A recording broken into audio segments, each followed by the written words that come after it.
100.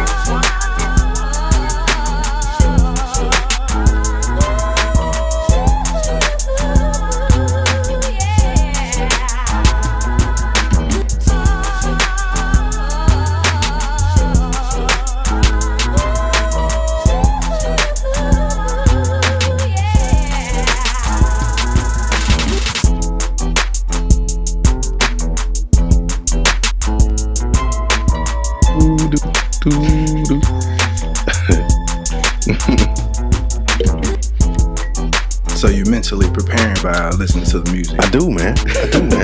I like that. I like that, man. It's some fly stuff. Some nice fly stuff, man. It gets you in the mood for getting ready to talk a little bit. So I actually listen to the podcast when I'm riding in the car a lot of times. Ah, for real? Yeah. I've been listening in the car, listening to John at the house.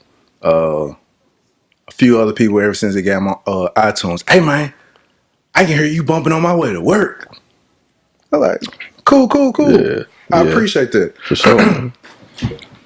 Go ahead and get started. Got my levels just right. Yeah, I think the levels are great. Yo. What's good? It was good.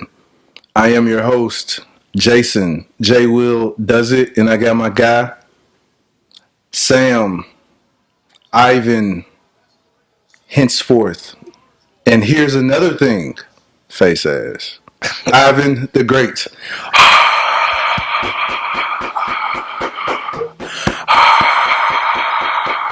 Thank you very much for the intro. I'm glad to be here tonight. Again with the hot breath. My niggas already melting the microphones. Already. I'm about to start the new year with new pop filters. That is incorrect, sir. That is not. My breath is not hot like that. Or this 98.6 degrees Fahrenheit. And when it's 98.6 degrees outside, what are you doing? I'm working. It's hot though. About to melt.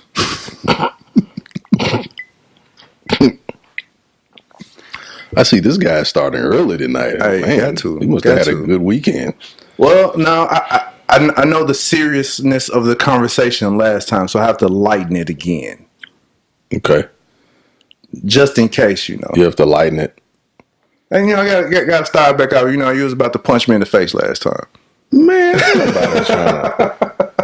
man, nah. Ain't punch nobody in the face, man. Ain't nobody. Look, man, I was without a card for 3 weeks, guy. It's never possible. Like, all right, man. I did not say that. I did not say that. I did not say that at all. But what's good? What happened over the weekend? How was your weekend? Man, weekend was good. Hung out with some friends and spent some time with some meaningful people, man. Nothing like, you know, being around people, just good, genuine folks, you know. Right. A lot of times they fall into the category of long time friends or long time family members. Or you don't really say friends, it's really family, you know what I'm saying? But we just hung around, man. Some good people, man, and actually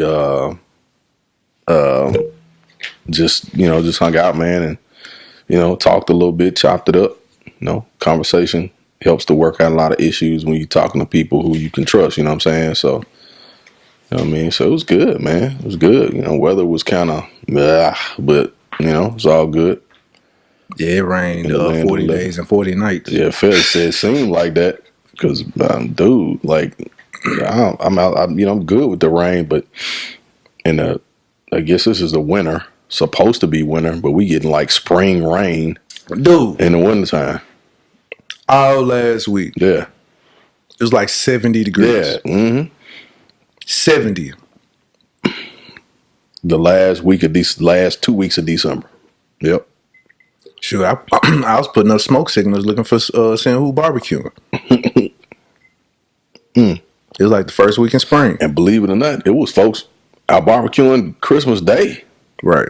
Mm-hmm. Not that I would eat barbecue, just want to smell the aroma. We do barbecue tofu, smoked tofu. Man, I wish I would have some tofu. It's like eating a marshmallow or some shit. I can't stand marshmallows. You know what? Tofu is like eating memory foam. It really is. It's like seasoned memory foam. I'm like, nigga, what? No. Yeah. No, I'm straight. I had tofu before. I was not impressed with that. I'm Gucci, my nigga. Yeah, it's like eating the inside of a pillow. Man. Yeah, that shit. It's good for you. No, my stomach said I can't even digest this shit. No, it's not good. Man, can I grow tofu? No. Nah, hell. See, and that's the thing. You can't if you can't grow it. Nah, you can't tell me this is healthy if this young was grown in a petri dish. Yeah, a big giant petri dish. Man, so how was your weekend, man? The weekend, it was you know what? Thanks for asking, Samuel. The past few podcasts, sir, I appreciate that. People don't ask enough how your day is. Hey, man. After you go out and like, hey, man, how's your day, guy? My day was pretty good. Then they go on about their business. You're like, my day was okay. my day was okay. But yeah, thanks for asking. It was pretty cool. It was. See, for me, since I'm a boring person. Like, well, yeah, I'm pretty boring. So, me being in the house, man, this is the greatest time of my life. I guess you could say, nigga having fun, locked in the rain, all that, catching up on things. But I ain't really do too much. Yeah, I ain't really do too much. It was just I went out to a watch party, watched the game. Mm-hmm. Memphis lost. Man, you know what? I ain't gonna say Memphis did what they would normally do in the game, but that Penn State number 11, man, that nigga was killing us. Yeah, that nigga was killing us. That nigga was killing on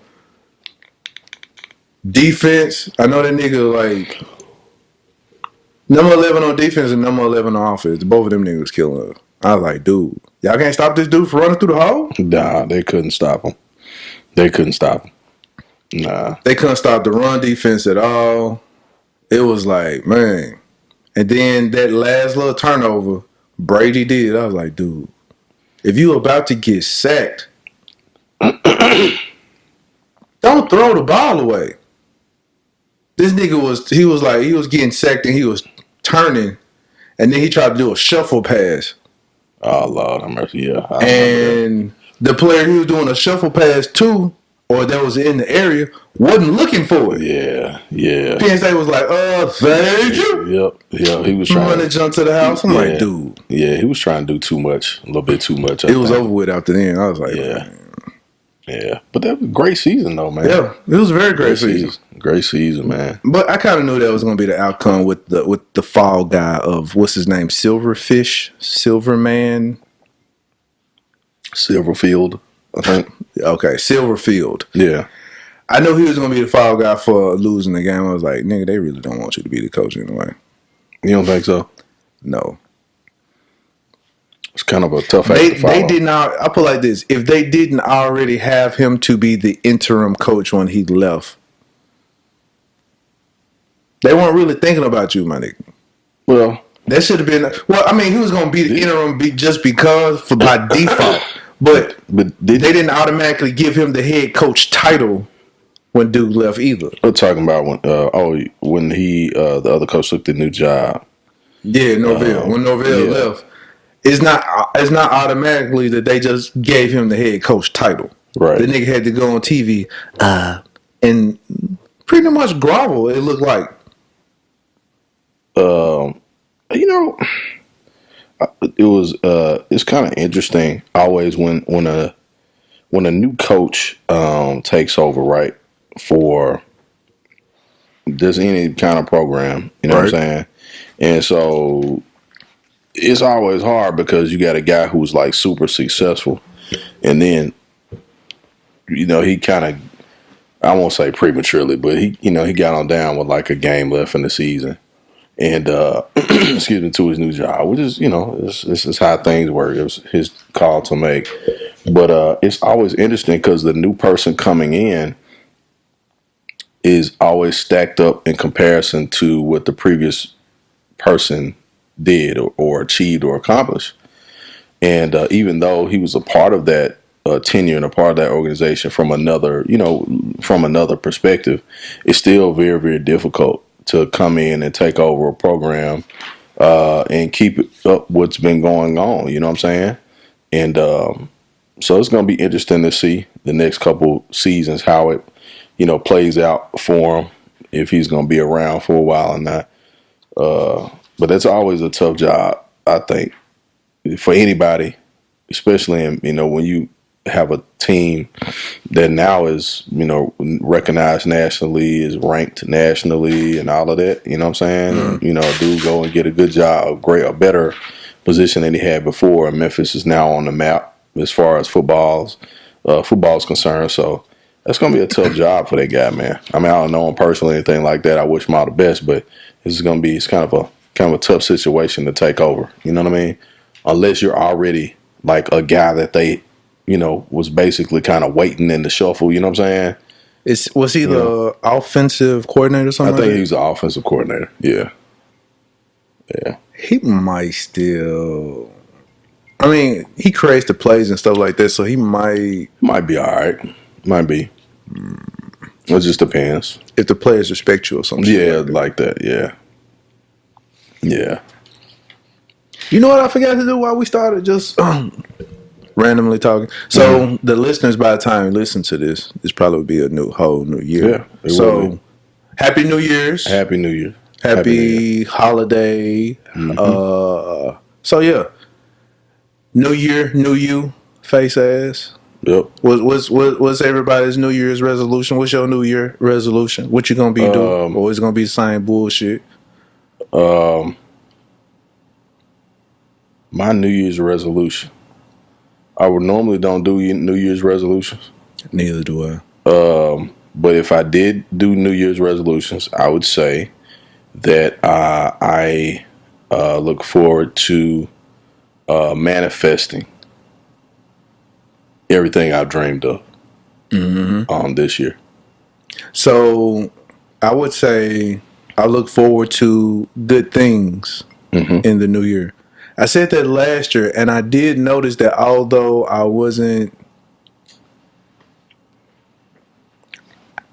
I would say I manifested that last year by saying I started off the new year posting pictures that said good things coming into the new year, good things this, good things that, and I mean, I had some kind of some uppercuts here and there, but for the most part, it was a good wave. So Yeah. I would say good things 2020. I see good things coming. I see good things in my future. I shall speak this into existence. So good things are That's good. good things I see in the year 2020. We see things clearly in 2020. Yeah. 2020 vision, baby. 2020 vision. I can dig that. I always think that numbers are important. You know what I mean? And I don't think that I try not to use that as like a rubric or a measurement on how my days are gonna go or whatever. You know what I mean? But I do believe that numbers are important. I believe that numerology is important. So 2020, man, a year of vision and clarity and seeing things for what they really, really, really are. You know what I mean? And that's everything. You know what I'm saying? So hopefully, man. Hopefully, we see other. You know what I mean? See other people winning. I like to see other people winning too, man. I like to see folks win. I don't like to see people, man, going through it. You know what I'm saying? I don't like to see that. I like to see folks winning, man. Yeah, because especially if they're from Memphis, because if they win, the city win. Yeah. What makes you win too? Yeah. So yeah. And while we're speaking about that, I guess I have to say or bring up Trump has been impeached. Well, he's going through an impeach process. process, Yeah. which I think the process is BS. But Yeah. we were talking about this earlier. What do you think of this Trump impeachment? Because me personally, I don't think my nigga leaving the office until it's time for him to leave the office in his regular term. Yeah. Because they're gonna like, it might be like a little asterisk by his name. Yeah. He had an impeachment process, but he didn't leave the office until his term was up. So I don't know. No, now that we dig into it a little bit more and try to understand what the actual articles of impeachment are, and then we find out that, which is probably some bullshit. Yeah, which we find out that the things that they are trying to impeach him on are not even under the category of articles of impeachment to have a president actually impeached. Man, and that's the part I think that, as far as the general public, we've always been taken advantage of in that aspect. Probably and mainly because we allow it. But no president that I can remember, like, because even Nixon was pardoned by Gerald Ford, right? Right. So you know what I mean. Clinton was Clinton. He's still Clinton, right? You know what I'm saying? Right. Like, there was, he didn't, it's the whole thing when they talk about impeachment it's really like political grandstanding. It's damn near WWE level, you know what I'm saying? That's what it looks, it's just entertainment, and it shouldn't be entertainment. We're talking about policymakers and, people that set statutes that set a precedent for 100 years from now on how things are done from a legal perspective and from a policy perspective, and it's like WWE. Man, Trump gonna be on his last day. He gonna be on national TV, crip walking. I told you, the fake news. I was right this whole time. That's a pretty good Trump, man. that is actually a darn good Trump, man. The man gonna be sitting on that junk crip walking. What's good, America? Come vote for me. Everyone else is despicable. Despicable. I'd put that on my mama. I'm telling you, man, because right now, this song and dance that everybody else is doing to try to defame his name like he ain't whatever. Now, mind you, I'm not saying any of this in support, but I'm paying attention to the politics. I'm paying attention to the politics and everything that's going on behind this whole song and dance. Yeah. And this whole song and dance joint, my nigga is still leading the dancer. So he's still the lead. And at the end of the day, the nigga finna get reelected. Yeah. When the egg is on our face, trying to shit on him. Yeah. He gonna be like, I told you. Yeah. I'm still the number one candidate. Bernie Sanders gonna come in there, John. He might, cause I put it like this. It was a tough edge with him and Hillary, supposedly. Yeah. Hillary won and he still got in the office. So mind you, now the egg gonna be on our face. You're gonna have these supporters who are already there voting for him. He gonna have a new game fan. Then he gonna be up in the junk. So you really love me? My second term. Man, that is an awesome Trump, dude. You sound just like that dude. You sound just like that dude. That nigga second term gonna be, well, I watch a lot of I ain't gonna say I watch, what's his name, doing to be on Saturday Night Live, who does him so well, Baldwin. Oh yeah, Alec Baldwin. Alec Baldwin. So I watch how Alec Baldwin do him. So it's like I get it from watching that man. Right. But yeah, I think that they're making this easy for the next election. Yeah, the next election is gonna be like, dude. So don't be surprised if my nigga, Yeah, I wouldn't be surprised at all. I wouldn't be. There was a point in time, I think. the nigga new nickname gonna be 45 too. Because we already call him 45. Yeah. I'm like 45 too. Yeah. I think it was a time in American, I think it's a time in American politics where we thought, and just within this particular setting of how we look at politics, right, from a presidential standpoint, like after Barack Obama gets elected and then he leaves office, and then you have Hillary Clinton run against Donald Trump, right? Mm-hmm. And so she loses, Trump becomes president, and everybody's like, oh, there's no way possible Donald Trump will beat Hillary Clinton, right? From a political perspective, right? Well, see, okay, even when you say that, people forget that Ronald Reagan Was an actor. was a fucking actor. Yeah, Never had any. Yeah, he didn't have any political experience. So it's not like this never happened before. Exactly. And that's what I kind of looked at, was the fact that I was like, dang, like, man, Trump is president. It's like Trump is an actor. It's like, damn. But the only difference, he's a great businessman at the same time, though. And so when you look at it, excuse me, it also makes you question what the real motive is for becoming president, right? Mm-hmm. Why would a person want to be president? And that's a question that I don't know if I've asked people that question before, and I don't know if they've ever even answered it. But why do you want to be president? You know what I'm saying? Like, if you could talk to a group of kids, right? And that group of kids could say, hey, I want to be this, I want to be that, I want to be this, I want to be that. And then somebody says, well, I want to be president. Why would you want to be president? It's the ultimate look of power. It's almost like, okay, so it's like being king. So, everybody can have the title of king. So president will be that kingly title.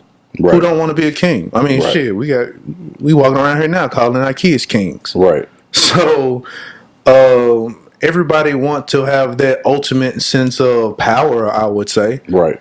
But at the end of the day, if you really think about it, you ain't really running nothing. You just the picture of you're the representative, or the picture of. Right. Exactly. Because it's about, and you don't make a lot of money. Yeah. Hell, the president make like $250K. Is that all the president makes? Yes, a year. I want to say like $250K, $300K. That's what they make. Really? Yes. So Trump came in there and like, look, you guys, I'm already living in squalor. 400,000. That's what it is. Right. Yeah. So if you remember when that nigga first came into office, he didn't want to stay in the White House. Well, he wanted to stay in his own house, his own home. Right. So you got to think of it. He's like, look, you guys, I'm out here living in squalor. You have me living in the white projects. I want my home. So it's like he really didn't want to be in that junk to begin with. He was taking a pay cut. Yeah, think about that shit. He taking a pay cut from his business, so he's downgrading himself just to be in office. It's got to be an investment to him, because he's got the book that he's gonna put out. It's an investment when he leave. Once he leave, his businesses, because you got to think about, his name is all over the place. If he come up with open up new businesses, new hotels, new planes, or whatever, do you know anybody who's gonna say no to him at this point? Yeah. So that was the other thing that I thought about. That's a moneymaker for him. So you become president, right? Think about this. Think about the Trump movie that's gonna come out in 10 years or 15 years, right? In 10. In 5. No. Well, I say 10. Because I say 10 because you got to give a little lag time, like the post presidency, so they can have that into the story and all that kind of stuff. You know what I'm Right, saying? right. And so I'm like, um, I'm saying to myself, like, why would anybody want to be president? And then Trump becomes president. So it's basically a marketing tool for him, right? And that is like, it sets him up to have this big grand story written about him. You know what I mean? Right. So I'm like, this dude is he basically orchestrated this. Well, it wasn't just him, of course. There's a team, right? He didn't orchestrate nothing. Yeah, We got that nigga in office. Yeah. Well, but listen, Because I put like this: if he did not win, it would still be a win for Trump because of the same effect. Yeah, because he just ran all this marketing that he had. Exactly. His name is still out there. He would have still made money off of this shit. Right. This is his whole goal. His whole goal is at the end of the day, right, I'm finna be making some money. Right. When he leave, you know how much money he gonna be making?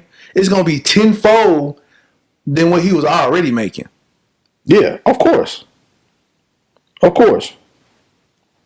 Because people are getting ready because one, they think he finna be impeached. So since he been finna be impeached, there are so many people who are getting ready to jump on his dick once he get out of office. Oh, of course.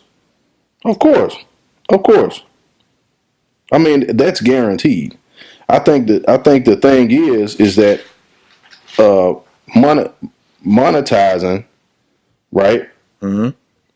All he's going to do is basically monetize the situation. So what that's going to do is again, his name is plastered on everything every single day. Mm-hmm. Like his name is probably the top. Who don't know Trump? At this point now, right? You got 5-year-old kids saying, you know what I mean, like talking about Donald Trump, right? Right. That's exactly what he wanted. That's exactly what he wanted. I'm a household name. I'm a household name, right? So when he leaves office, you'll have the reality show he's probably going to put out. You have the novel, which will probably be an all-time. Hell, he can go back to bringing The Apprentice back. Yeah. Well, see, that's the other thing. He may be filming stuff now that we don't even know anything about, right? Because I know he's got videographers and folks with him every day. There's no question about that. So when he does leave office, and then the next thing you hear or see, hey, then they gonna come out with a show called the farce, the White House, right, or something, you know. And so it's like, you know, I see that and I'm like, man, but check this out though. So you just said something that I think is very important. You said that, well, we the ones that put him in office. Mm-hmm. And I say to myself, well, it's like a catch-22. Because when people talk about, one thing they talk about is voter apathy, right? And they say people don't vote. They say, well, folks don't get out and vote. They don't get out and vote. They don't get out and vote. And I say to myself, well, traditionally, only about 50% of the actual voting populace, or the people that are registered to vote anyway, in any election, right? And I'm sure those numbers are probably, you know, those numbers probably go up or down based on locality, or, you know, but overall, only 50%, like 43 to 50% of the people of the actual registered voters actually vote. And that's how it's been for a very, very, very long time. So when I think about that, if you look at that situation, right, you only have half of the people that are registered to vote voting. Right. So how many of those people are actually knowledgeable of the voting process? That's the first thing. The second, how many of those people are actually knowledgeable of the candidates? Right. So you're only gonna vote for, so you only know about the one who's in the news the most. So 4 or 5 is in the news the most. And then if you're not his supporter, you have to think of his opposer, the number one candidate on the other team. So it's like, Oh, okay, I just vote for him. That's usually what it is. Right. Or whoever name sounds familiar on the other side. You voting for him. Right. That's it. Right. That is it. Correct. You don't, it's not like you have, and what they need to do, I think, is by the name of each person, have the summary of what that nigga. Yeah. It should be, I mean, just to refresh you. Trump, be like, Trump, blah, blah, blah, blah, blah. Bernie Sanders, blah, blah, blah, blah, blah. Sam Upshaw, blah, blah, blah, blah, blah. You have that information like, oh, okay, I remember this guy. Boom. Right. Instead of just 3 multiple choice names. Yeah. I don't. Who's Bernie Sanders? Did he work for Colonel Sanders KFC chicken? I don't. Who is Bernie Sanders? So now it's like, fuck. Now you done voted for somebody who really ain't even in the running, and wondering why 451. Hey, when you can be as uneducated as possible. When I say as uneducated, when I say that statement, I mean you can only do what you know, right?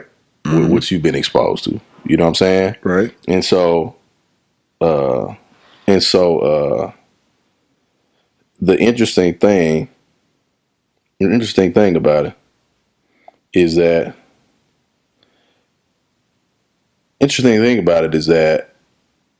that's how we were basically raised, by name recognition. Yeah. Not the quality of the person, not what they actually do or did or have done or whatever the case is. We go off of a name. And who everybody else is familiar with. Because you can have another name out there that has way better quality. But you're familiar with this name. Like, okay, back to when we were talking about the Jordan 4s. You be like, man, everybody love these Jordan 4s, and then when you get them, I'm like, man, this shit hurt my feet. You know what I'm talking about? It's that whole type of thing. The quality ain't as good as opposed to another different type of shoe that you could have been wearing. So it's that same thing. So it's like people get accustomed to this certain a name that's out in the news, and it's like, okay, that's the only person who they've been talking about. Man, I vote for him, and don't have none of the policies that you are interested in at all. And so everybody be like, man, you need to vote. Okay, if that's the case, if everybody needs to vote, then at the same time, while you're saying that, you need to say, nigga, you need to research. It ain't as simple as just, hey, vote. Because I ain't gonna even say it like that. That'll be kind of racist.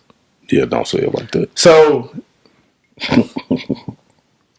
anybody can just go in there and just press a button. You know what I'm saying? And that's what's in a being, because you're not literate enough to know what's going on. Who's fighting for you, who's not, this, that, and the other. You need to sit and listen to the politics and all that other type of stuff, instead of just listening to what everybody else is talking about. Right. Because what happens is, I think, is this, and I'm speaking from the perspective of... I'm speaking from what I be seeing, because I be seeing people, I'm like, you root for this dude, but he ain't even really got the same... Yeah. So the interesting thing about... He's not rooting for you. So here's, to your point, with the point that you just made. When they talked about, and we'll take a little snapshot here, because we'll talk about Republicans, right? And not from a, not like, this is not me saying to tell you what party to be a part of or join or who to vote for or anything like that. We're just talking about a specific, just a specific tidbit or snapshot into how people tend to vote based on name recognition or that person being a well-known person, or that name being a catchy name or whatever, and then turn around and vote against their own interest. So Indeed. there was a study that looked at and it was particularly in the state of Tennessee, in middle to eastern Tennessee, you have poor whites who, on average or continually, vote Republican, right, in droves. But the policies by those individuals tend to not even support that group of people, the poor white folks, right? Right. But they continuously, historically, vote against their own interest because they're tied into a concept that, first of all, Republican is right off the bat. Second of all, white is right off the bat. And usually the imagery is like the imagery, Yosemite Sam of course, right? Good old boy type of Duke of Hazzard. Exactly. You know what I'm saying? So when that happens, the interesting thing is, what happens is, the understanding that we have about voting is like, do we vote? Who do we really vote for? And how do we know the things that they say are going to, they'll actually be able to do? So somebody says, hey, I'm going to drop taxes, or I'm going to make living more affordable, or I'm going to cut down on trade with a specific country, and that's going to bring more jobs. Those are all promises, right? And a lot of times the promises that they make, they're already laws or statutes that are they're total opposite of what that person is preaching and teaching. And by the time they actually can pull that off, it'll be time for somebody else to be in office anyway. Right. You know what I'm saying? Right. It's a very odd type. Politics is very odd, in my opinion. Politics is a shell game. Yeah, it is. Politics. Have you ever seen a shell game? No, I haven't seen it. Okay, so a shell game is like, it'll literally be 3 shells on the table on a flat surface, right? Mm-hmm. So he's gonna have 3 shells. He's gonna lift up all 3 shells, and he's gonna show you the prize. Hey, this is what you're gonna get. You got to point out, but I'm gonna do this song and dance, but you'll really never get it. So it's like this. I have these 3 items. 1, 2, 3. I'll show you the item here, and I just. Oh, okay. I got you. I just move it around, and you got to see. You got to remember. Where's the where I told you this good item is at? Right. Exactly. You have to remember. Right. So I'm still moving, song and dance. Now pick. You pick and choose the wrong one? Nope, wrong one. It was over here. So politics wise, I'm gonna come and tell you, hey, I'm gonna do this and I'm gonna do that. Once I get in office, I keep doing all this moving and shuffling, telling you all this good stuff that you want to hear. And like you said, by the time it's time for me to show and prove, I'm out of office. Hey, I'm not. They tied my hands, man. They tied my hands. I didn't have enough time. I didn't get reelected, or nothing is ever done. I was only able to focus on these things right here, which took precedent over your smaller stuff. Exactly. And I had to go ahead and take care of that because that's the bigger picture. It happens all the time. But just like in the shell game, you think something is happening because you see the hands moving.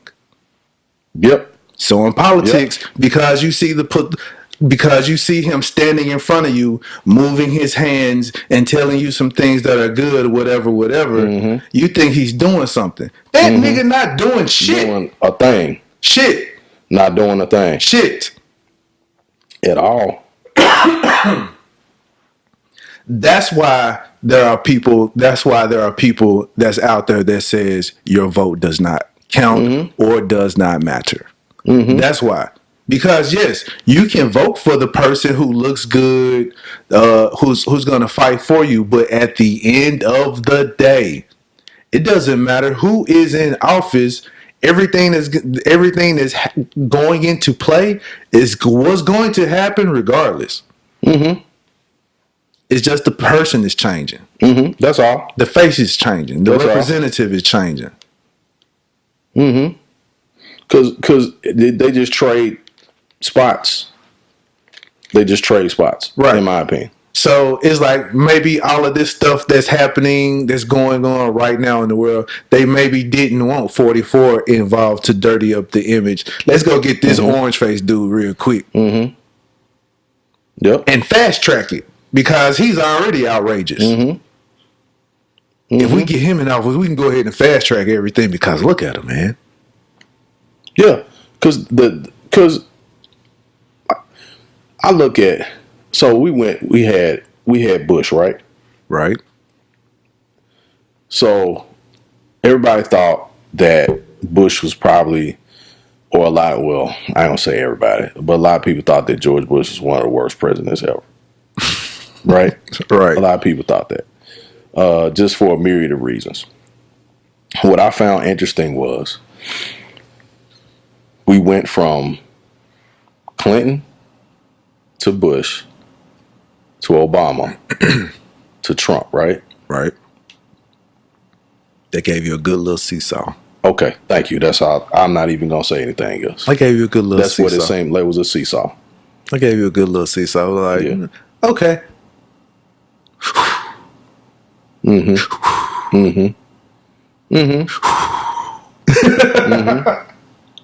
Yep. To make you feel a little bit better about things, let's give you this good little face. Because guess what? What happens is Let's give you the good nigga that play the saxophone. Oh my God, this nigga can play the saxophone. I like that. I like my president.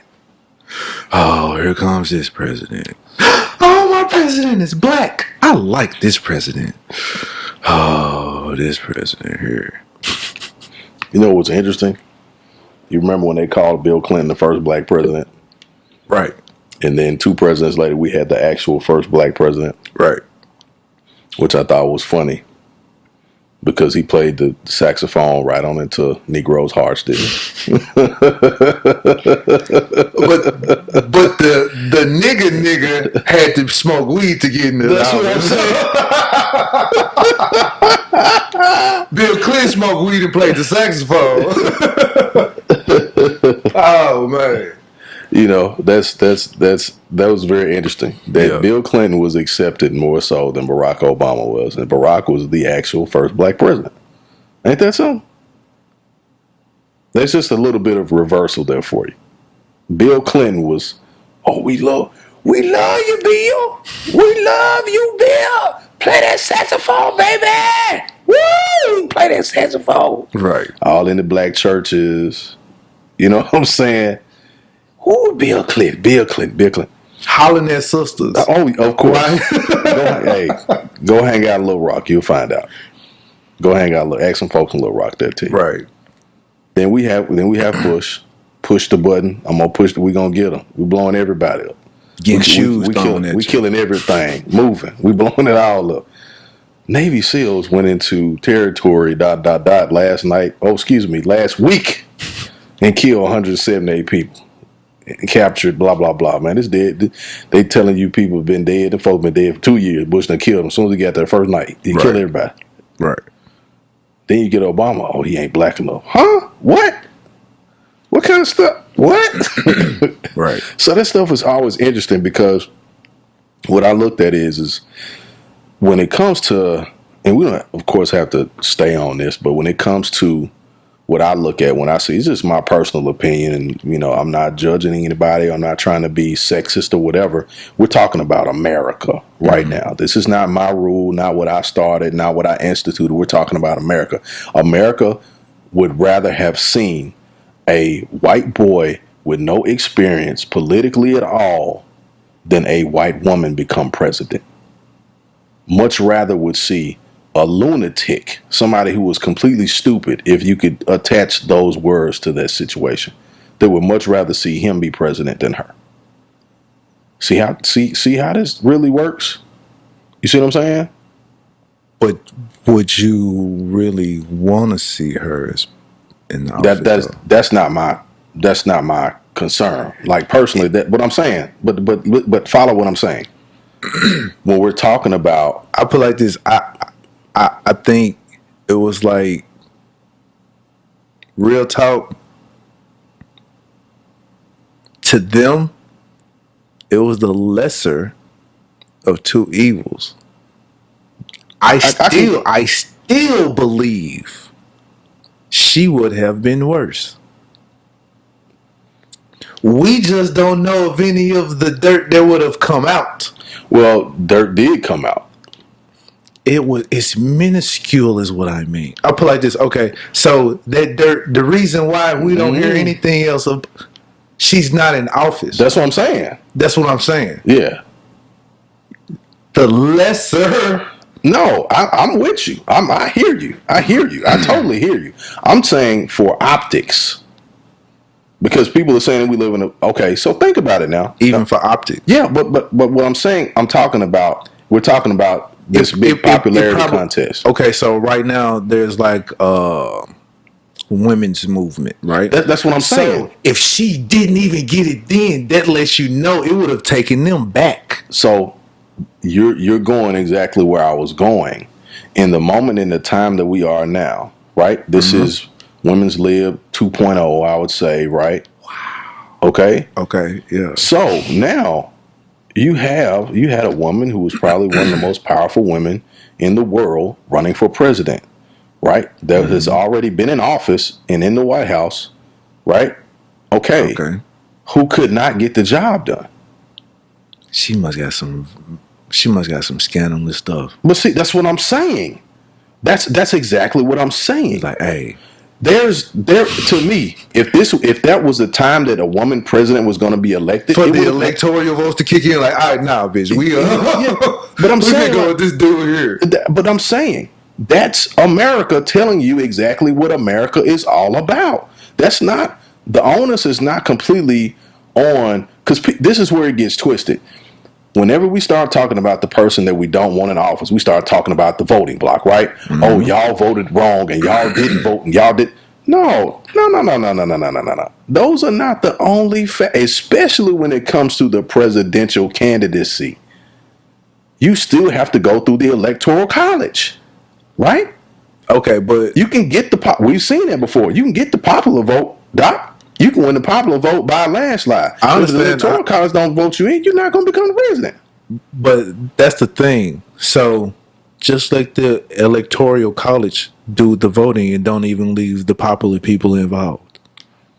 Well, according to how the process works, is that those people are selected based on who chooses them per each state and all that kind of stuff or whatever, right? You know what I'm saying? But do we really know who them dudes or who those people are? Again, do we really know who they are? You know what I'm saying? The shell game of voting should not even be involved. I put it like this. All it is the lottery.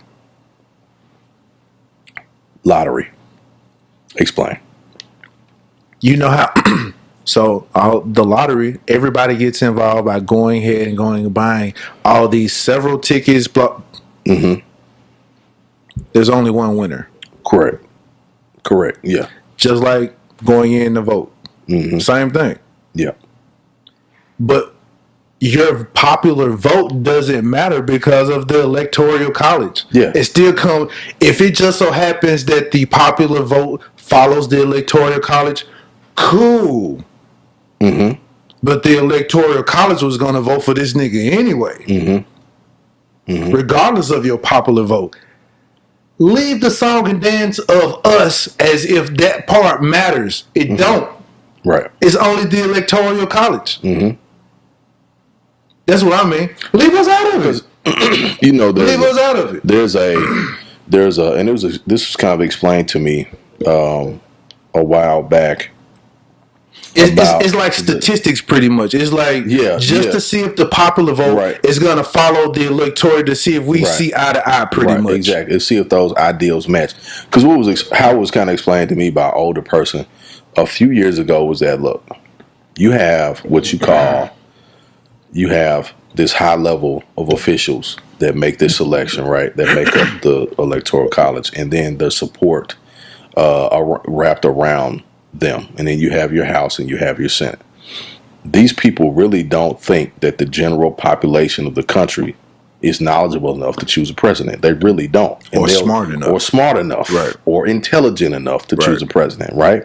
Because basically what they say is that, look, how many people are really exposed to what this person has actually done? Now, when you have a person that's been in the Senate, or somebody who's been active in politics, a governor, a lieutenant governor, or you know what I mean, somebody who's actually been out there and has a resume, it's a little bit easier to push that person out there. Why? Because they have the look, they have the pedigree, they have the experience, and they actually have things that they've achieved over a period of time. And then you take somebody who is completely outside of that umbrella, and you match them up and you say, how does this person fit?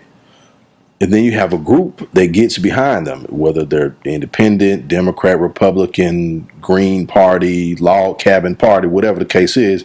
They get behind this candidate and they push this candidate out there, right?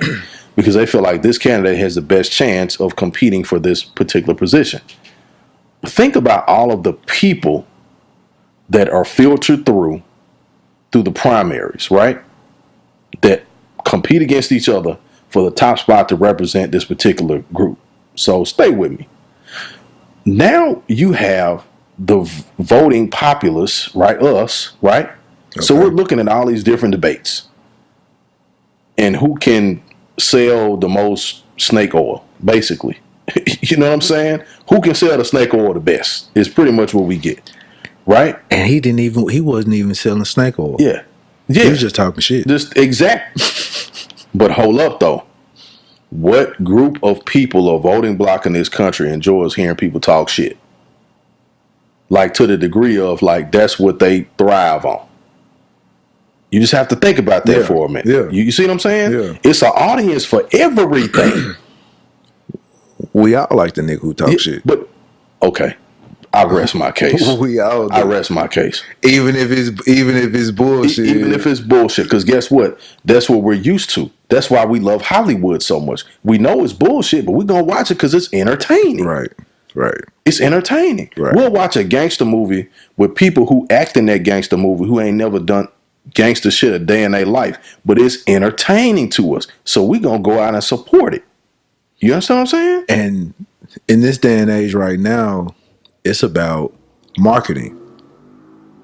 Yeah. And this nigga's just been talking shit, and he's this marketing genius almost. And he's selling something that you can't even buy. He's selling something you can't even buy. You can't purchase it.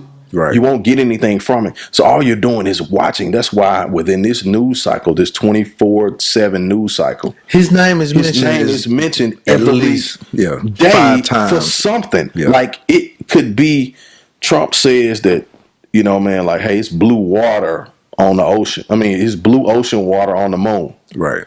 And people, they gonna go, and he's got a front page. They're gonna be talking about it for a week. And they're gonna be talking about it for a week. Yeah. So one thing that him and his team understands, they understand the news cycle. They understand what Americans want to hear, right? They understand what a certain particular block of voters want to hear. And they know that people are going to listen and roll with anything that they say. And he says just because. You say his news team. I think it's him. No, it's a team. It's a team. It ain't. It's him. But they're. You got to remember, folks like that always have. We think people around them. We think he's a buffoon. I don't think he's a buffoon. I put it like this. His business acumen is like on 1,000. He knows how to market. He's himself. a salesman. Yeah. Yes. Yeah, he's a true salesman. And it's like that. Any news is good news to a salesman. Good news, bad news, you still talking about me. You still talking about me. It's exposure. Period. You still talking about me. Right. Every time you say my name, somebody on any channel that you turn on, you can turn it on HBO, and someone in that show on HBO has said his name. Mm-hmm. I bet you I can turn on Ballers, and somebody on the show on Ballers gonna say something about, you see what Trump is doing? Mm-hmm. Yeah.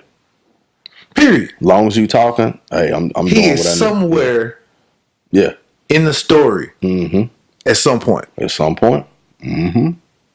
In the news, on a TV show, in a movie script, something now, his name is mentioned. Hey, brilliant method. I'll say that. Yes. Brilliant method. Yes. Brilliant method. You know, brilliant. And one thing I do respect about anybody that is willing to take the risk of a lifetime. I'll say the risk of a lifetime, because what it does is, to me, if you're in media, if you're in the news, and you have to follow this, right? It's so much BS that you got to look at, right? Consume, yep. And consume. I would say any media person, any real journalist, probably got to go home and like completely decompress and probably hit a blunt or something, because Right. for real, because I mean, it's just so much bullshit that they see and consume every day. And then with the whole quote unquote fake news stuff, the media takes the blame for everything, which the media should be responsible for a lot. They're not as responsible as they should be for a lot of the stuff that they put out. But you have some reliable, true, honest journalists who don't have a foot on either side of the aisle, that just want to report what's actually happening.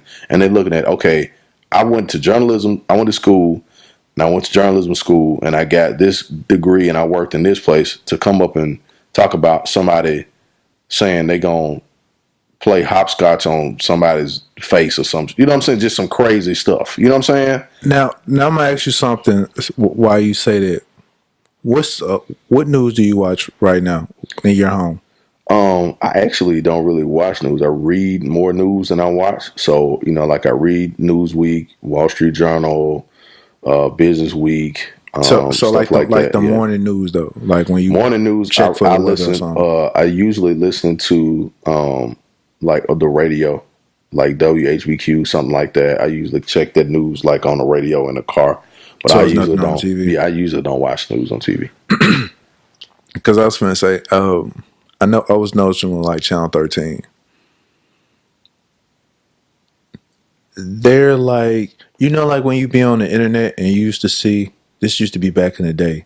You remember, you'll see that person in the comments that just said first. Yeah, yeah, I'm starting to notice that that's what they are.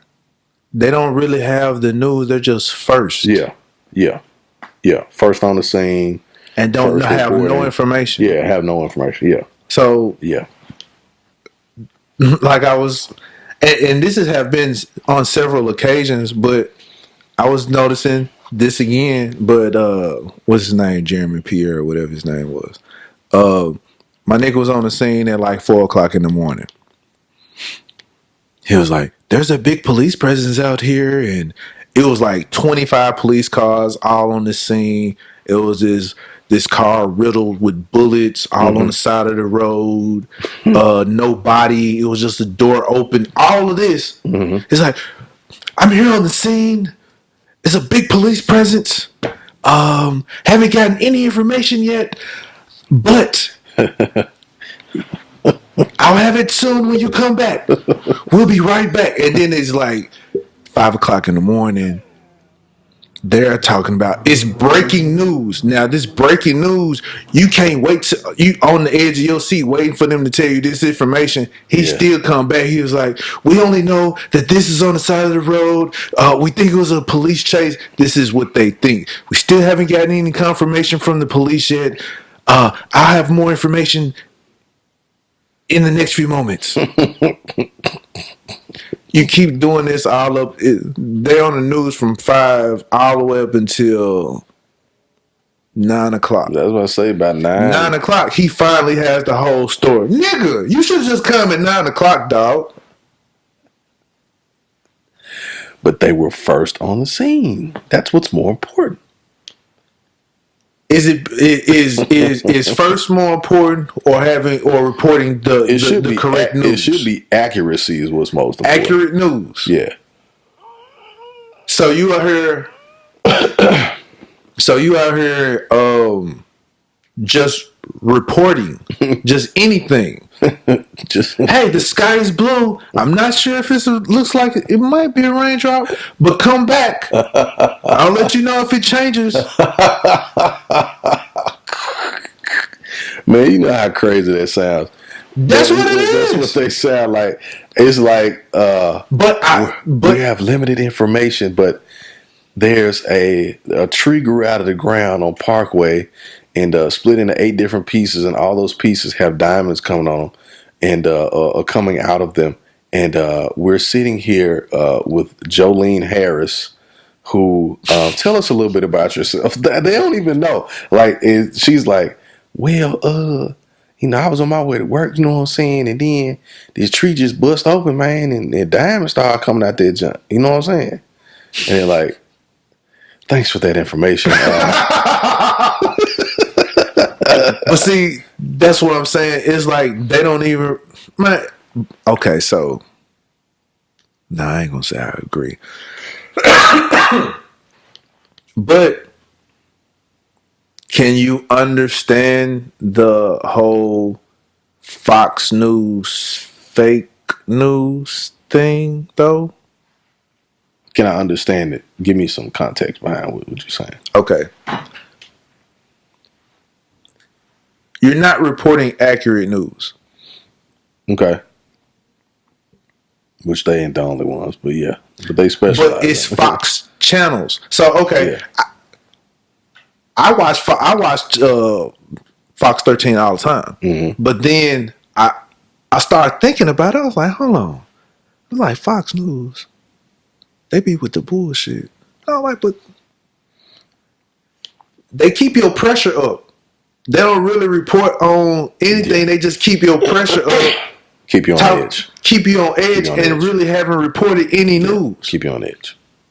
There's the science behind all that too. Like, I was looking at, there was only like 3 crimes that happened over the weekend. 3. How they reported the joint was like it was mass hysteria this weekend. Yep. It made it seem like I was like, hold on. Yeah, and then they play it on repeat like Sports Center. Okay, there you go. That's that repetitive. That's the repetitive negativity, and the reason why people walk around with stuff in their heads like, "Oh man, I live in the worst city in the world." And dude, like, they play that same. They play that same news with the dude who had the breaking news at 4:00. Mm-hmm. That's the only change, but everything else is on repeat.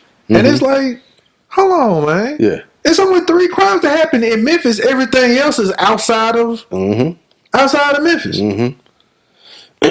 But because you see it so much, you think, oh man, it happened 12 times. Nah, it's the same stuff that just looped it. Man. And now we got a new crew talking about it at 5 and another one, new crew talking about it at 10. Right. And then, but if you go to Channel 5 News, I listen to Channel 5 News. Channel 5, they ain't even reporting about this breaking news scene. Mm-hmm. They'll report about this joint at 12 because they have all the information now. Right. And it's more calm. Mm-hmm. I was like, you know what? I understand why old people, that's what they watch. They watch Channel 5. They watch Channel 3. Because if you think about it, if you watch anything on Channel 13, which is a Fox channel or station, the programming on that channel, period, keeps you up like that. Right. It's a certain type of energy that comes from that channel, from that station. Mm-hmm. Channel 5 energy, anything that's on Channel 5 is real kind of chill and laid back. You notice that. It's funny. Because Channel 13 is mostly like gossip shit. Yeah, you be looking like, man, why is my blood pressure so high? Dude! Man, y'all done talked about, man, all this super duper exciting type of stuff as soon as it came on. My pressure is up from 5 until 12. It's so crazy, man. It's like watching that ball game, and it it just had you back and forth. They going back and forth to score tight, and they just keep showing the same last minute of the game over and over, and everybody's sitting on the edge of their seat. In your world, it's like watching a Cowboys game for 8 hours. Oh wow, that would probably be. You didn't have 32 heart attacks. Well, I don't know about that because we usually be losing so bad by the first 8 minutes of the game. You can kind of tell how it's going to turn out, but you still watch it to the end. Well, not me, because I'll say like I haven't watched an entire Cowboys game in about a year since last year, because I'll just be interested in like that more. Because they just interested in football, period, or just interested in the Cowboys? Yeah, the Cowboys. So you're finally giving up on your relationship and just saying, man, fuck sometimes you just have to see the writing on the wall and throw your hands up to the Lord. Yeah, and just, give it up, man. Just give it up to God. You know what? It's like, God, you can take these Cowboys and throw them in the trash like everybody else is doing. I don't have a problem with it. Fire this whole staff today. I don't care. Find me another team, sir. I'll take. You know what? I think I know what team I'm gonna root for, man. Who is it? I'm gonna root for Buffalo. No, sir. Okay. No. Who is that? Buffalo. I know who you finna say. Who you finna say? Baltimore. No. No. I wouldn't root for Baltimore because I don't want to be a bandwagon guy. So if I have another team, it's a choice. I'll probably root for the Tennessee Titans. Or because this local, or I would root for. I would probably root for the Green Bay Packers, which is the San Antonio Spurs of the NFL. So, what is another subject?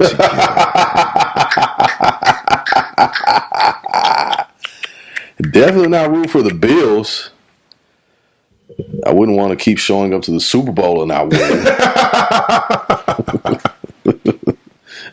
Actually, they've been playing pretty good this year. Yeah. What's his name? Josh Allen. They're playing great this year. Yeah. They've been doing pretty good this year. Yeah. I've been kind of enjoying that. I wanted to, man, I was going to ask something. All right, so I slick want to do a year-end wrap-up, but I didn't catch, I don't think I really, maybe we can do that maybe next week. Write some things down that happened within the year. So yeah, maybe we can just do that next week. I think that would be good. The year end? Yeah. Okay. Because that way the year will officially be over and we can actually kind of go through a timeline of some things. I know for sure one of the big things from this past year that I hear everybody talking about is that a lot of people, I'm not sure if you're into astrology at all or whatever. And a lot of people were talking about Mercury. I still don't know what they really about means. all of that happened this year, and I know for sure a lot of people are like, this year was a year for like ending relationships or ending friendships or finding out that people are not going in the same direction as you are and all that type of stuff. That's kind of been the mood that I've seen this year. You know what I mean? Really? Yeah. I've heard a lot of people. It's like, hey, man, it's interesting that you said saw such and such and such, well, didn't have my back like I thought, or me and this person just went separate directions or whatever. And, I heard a lot of people talk about that. You know what I'm saying? So, it's kind of the theme, I guess, for this year. A lot of people struggled, went through a lot of stuff, but there has been struggles like that, that I've noticed. Yeah. Huh. Sometimes, I'm not like I said, I don't try to tie everything together, but that's kind of been the sentiment from what I've seen, social media and stuff like that. So I think people are recognizing the vibrations and energies, and they're understanding and embracing that. Yeah. Now. Yeah. I would have to agree with that. I'll put it like this, they're grasping that understanding more so. Yeah. whether if it's true or not, they're grasping that whole concept of energies, frequencies, all of that. Mm-hmm. I mean, you got Erica Badu out here transforming niggas into sunflower, Andre Sunflower ass niggas and shit. Shaquille Sunflowers. Right, you know what I'm saying? So, hey, that energy work. It rub off, it transforms a nigga into his whole energy changes. I mean, what? But something about Erica Badu, boy. Hey, They like, man, don't mess with Erica Badu, cause once she gets you, boy, you gonna be gone. Said, man, he was getting all said, man. She made 103,000, started wearing kilts and shit. Then Carmen started wearing the crochet sweaters, but technically, tight pants. It's kind of like when you meet that chick. Like if you're a hood nigga and you meet that chick and she gives you culture. She adds culture to your life, and then it's like, you know what? I ain't never look at it like that, and it change your whole outlook on stuff. Right. So I can kind of see that where they might have been in that mood where they was getting tired of meeting the ratchet chicks, and then she came in. It was like, damn, I ain't even think about that. Yeah. And their whole mind is like, yeah. So I could see that. Because I used to talk to older women, and they would always open my brain to a whole lot of stuff. I'm like, damn, I ain't never think about it like that. Yeah. Damn. Huh. Yeah. Because that whole, like, I remember it was a woman that I used to talk to, and she was like, she used to give me that whole concept of don't start something that you can't finish. I was like, what you mean? She was like, don't be trying to take me out to this place, that place, and you ain't gonna be able to keep it up. So don't start something you can't. Ooh. I was like, we're gonna get along well. We are gonna get along well, baby. Because guess what? I'm not taking you there.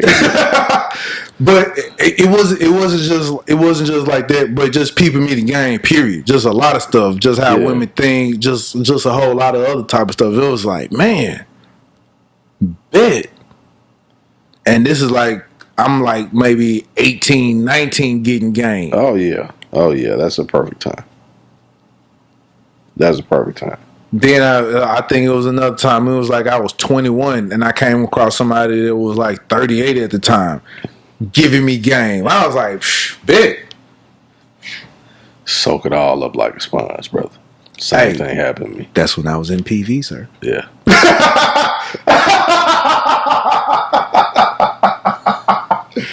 He's talking about Parkway Village. No.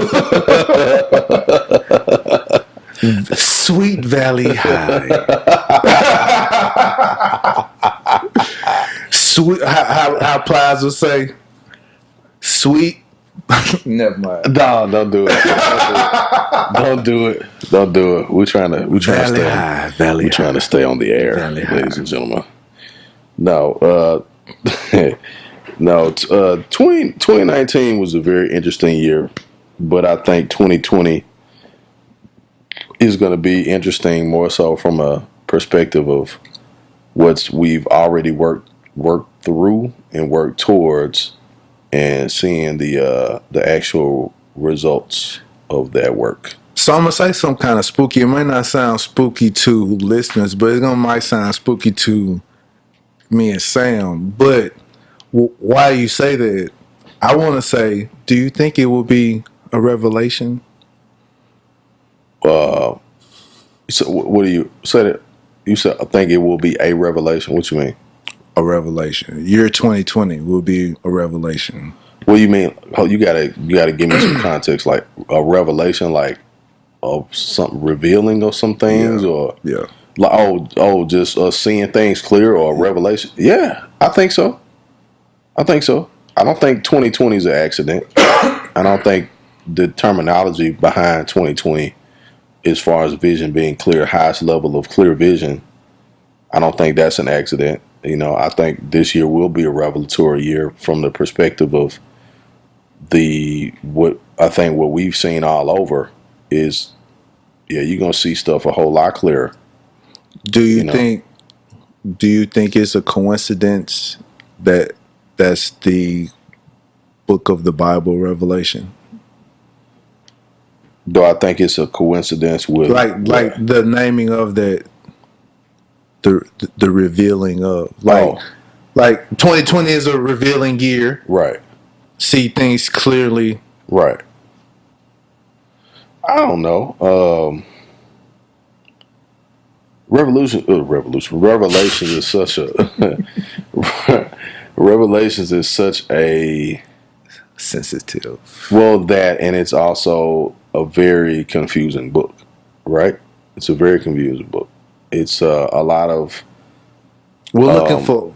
Sometimes you're looking for literalcies and it's not there. Yeah, yeah, it's not there. yeah. It's very it's full of allegory and examples and like parallels, like using certain terminology or whatever. And it's a very spooky book because, of course, it's it's the end of it. Like it's the last, it's the last of the last that it details the end of all things, right?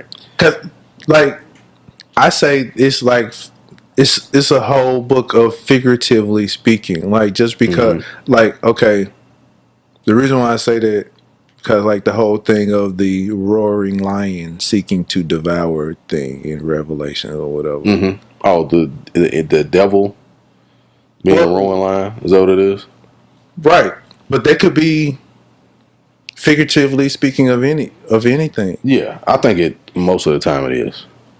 So I mean, I haven't seen a lion up close, by the way, so right, except for at the zoo. but they're just different. Like okay, 4-5 Yeah, roaring, yeah, yeah, boisterous, yeah, the signs of all of that. That's all I was just. yeah. It could be, man. I mean, it could be. I try not to use one thing. I try not to do is I try not to do. I try not to use. Are you okay, sir? Yeah, I'm good. I was admit- I try not to do's.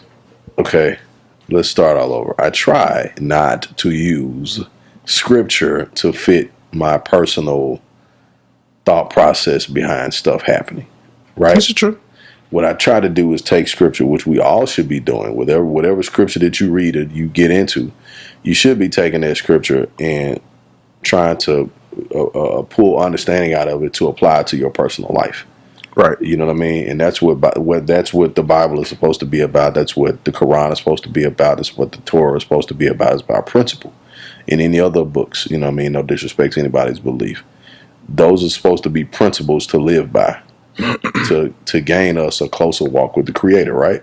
Or for us to walk as a Creator in human form. But I try not to use the Holy Scripture to justify my intense spookiness of you know what I'm saying, of like something that's going on and try to use that as a way to be like, That ain't what I just did. no, I didn't say that's what you did. Okay. I didn't say that's what you did. That's what a lot of people do. That's what a lot of folks do. So no, I think Revelation is a deep book. It's very deep and detailed, and the you can pull stuff out of it that you can apply to today, right? But as far as like, you know, I just don't think that some of the like you said is imagery, and a lot of it's not literal. It's it's giving you a story, a kind of an example on how to handle things. So, but I wouldn't, if I was back in them days, I wouldn't be smart enough to write any of those things. So I just say what I think from what reading them gives me. Okay. So I got add a question. Hmm. Do you? This has nothing to do with what we were just talking about. This is just Okay. going, but change the whole Gotcha. subject. Gotcha. Because I was actually asking this. I was going to ask this to get off the Trump subject anyway. But Hmm. do you think it is?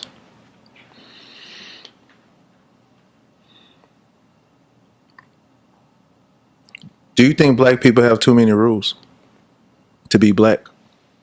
Rules set or given by who? Us. Oh, the rules that we set For on other black people. for other black people to say who's black and who's not. Basically, is that what you're saying? Yeah. Like okay, like say for instance if you wear something like man, you can't wear that. Black people don't wear stuff like that. Right. Or if you say something like black people don't say stuff like that. Mm-hmm. Black people don't do that. Black people don't do this. Black people don't do that. Right. Blah blah blah blah blah blah blah. Do you think that we have too many rules? Well, I think that I don't know about rules, but I think that a lot of that stuff is just about control, man. You know what I'm saying? I don't even think like I understand the question totally. I don't even think people look at it as rules. They just look at it as ways to try to manipulate folks. You know what I'm saying? But Cause what we were just talking about. A lot of people usually there's another black person saying it. yeah, that's what I'm saying. Like, So you're talking about the black that person that's telling you trying to control you? Yeah, that individual is just trying to manipulate you. You know what I'm saying? Because a lot of people was like, you know, oh, this person ain't black enough because they don't wear their pants hanging out their ass, or they're not able to sing well, or whatever. You know what I'm saying? Okay, so like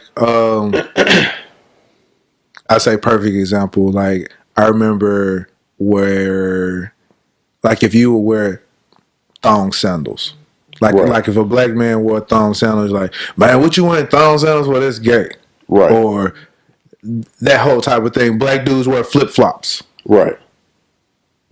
so rules, those type of things like that. Right. You've never heard that before? Yeah. Oh, yeah. I'm saying that is because I think that's more so like somebody trying to tell you what you can and can't, you know, like where, you know what I'm saying? Like I think as far as a culture, as far as African American or black culture in this country, like we've always had to deal with somebody trying to tell us what we should or should not be doing. Whether it's our people, whether it's anybody else, somebody's always got something to say about what we should or should not be doing. Mm-hmm. And the interesting thing about it is that those conversations are never really centered around things that are of most importance. It's about, oh, you don't get your hair cut this way, or you don't date these certain type of people, you don't wear those certain type of shoes, you don't wear these certain. It's always something centered around something superficial. You know what I'm saying? It's always, I'm just from my experience, it's almost always centered around something superficial. Okay. Never something that is of value or whatever. Like the conversation is, oh man, you know, black people don't eat couscous, right?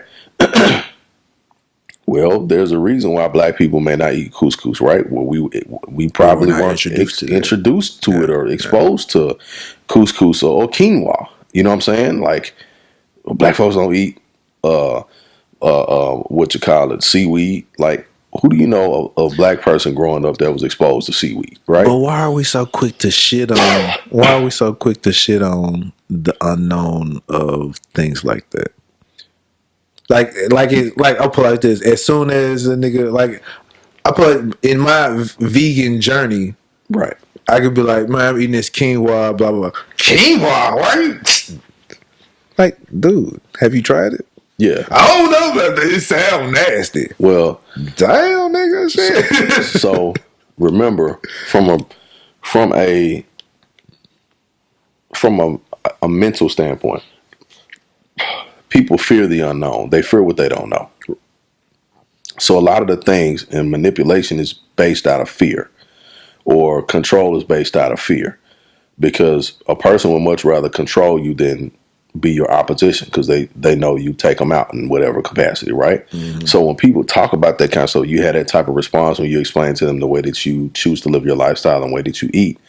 The response is out of ignorance for one, and then it's out of fear. The second part of it is because 9 times out of 10 people tell you black folks don't do such and such, they haven't even researched that, because 9 times out of 10 it's probably something that they just came up with, they heard somebody else say. And that particular thing that they claim that black folks don't do, black folks were probably the first ones doing it. You know what I'm saying? Okay, so you feel what I'm saying? Yeah. There's always some kind of superficial something that doesn't have anything to do with anything, significant or productive. It's like, oh man, black folks don't wear Giuseppe's, or black folks don't wear, Vans. Oh no, let's go back in time. There was a time where black folks, you didn't really see nobody black wearing Vans, right? This is true, right? Because it was a skateboarding shoe. But in other parts of the country, white boy shoes. It was, or that's what we said, them white boy shoes, right? But in other parts of the country, black kids are wearing Vans. Yeah. We just didn't know it because we didn't see them. That's what they had access to. That's what they had access to. Yeah. So us, out of ignorance, would probably say, oh man, that's stuff white boys wear. Somebody leave from the West Coast and come and say, white boys, man, all the black kids in my neighborhood wear Vans. Yeah. But this is because you only have a limited availability to what you can see, hear, whatever. Now with the internet, you can check out what folks are wearing in Cali. Mm-hmm. You know what I mean? And you can check out what folks are wearing in Miami. You can check out what folks are wearing in North Carolina. And so you can kind of see that a lot of the stuff that people say, oh, you shouldn't do, or black folks don't do this. Just like people like, man, you ain't black if you don't fry chicken. I know people that grew up in my neighborhood that I never smelled fried chicken in their house, and they didn't fry chicken. Man. You know what I'm saying? Like, they didn't fry chicken. That's a wonderful smell.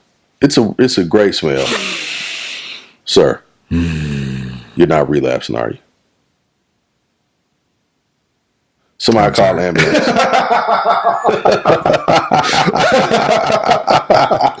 I'm sorry, I just had a memory of some chicken. Yeah, just get over it. Just get over it. It's not even worth it. Chicken's disgusting. No, take it from me. The memory that I have is when chicken was wonderful. Oh, okay. When it still tasted like chicken. Well, I'm just tell you, it probably wasn't chicken then. It was alligator meat with wings on it. Hey, alligator meat is good too. Have you ever had I love gator meat. I love gator meat, man. Seasoned right, I love gator meat. If I was still eating meat right now, I would be eating either some gator chili or some deer chili. Yeah. Deer meat chili. So I had some deer chili about 2 weeks ago. Yeah. Excellent stuff, man. Cause it's lean and it'll be fresh. Anytime you have some deer, it's gonna always be fresh because it's only during season. Yeah, exactly. Yeah. So yeah, man. I think it's. But you know what the other thing is? Black people tend to put limitations on each other because we know we can't limit nobody else's stuff. What? We tend to put limitations on each other because we know we can't do it with nobody else. Yeah, that's true. Because we know we can't call nobody else's car. We quick to call each other out. We quick to call each other out. When it comes to calling other folks, we get real nice.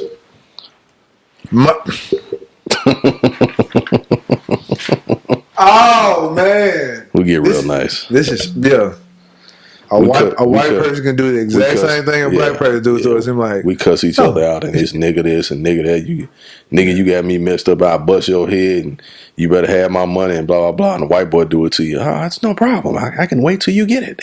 Just let me know. I'd be glad to help. Yeah, okay. See how we do? You know what? See how we do? Hold on. I'm not like that.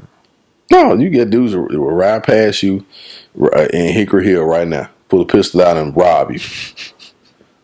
And we'll drive down Winchester. No, we'll drive down Poplar. And they'll turn around and drive back the opposite direction. They won't even cross Germantown Parkway.